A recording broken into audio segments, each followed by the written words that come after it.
Welcome to another edition of You Ask, We Answer.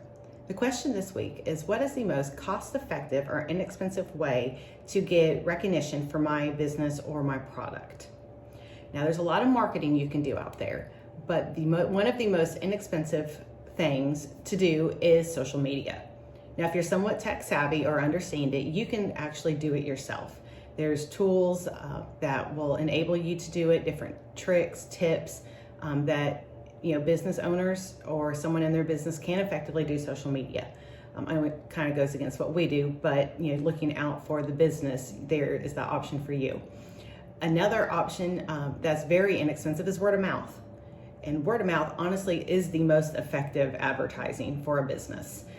People love to talk about products they enjoy. Now, negative does come out a lot more than the positive on word of mouth, but word of mouth is a great way to have good things said about your business, increase your reputation, and also spread word about how great you are.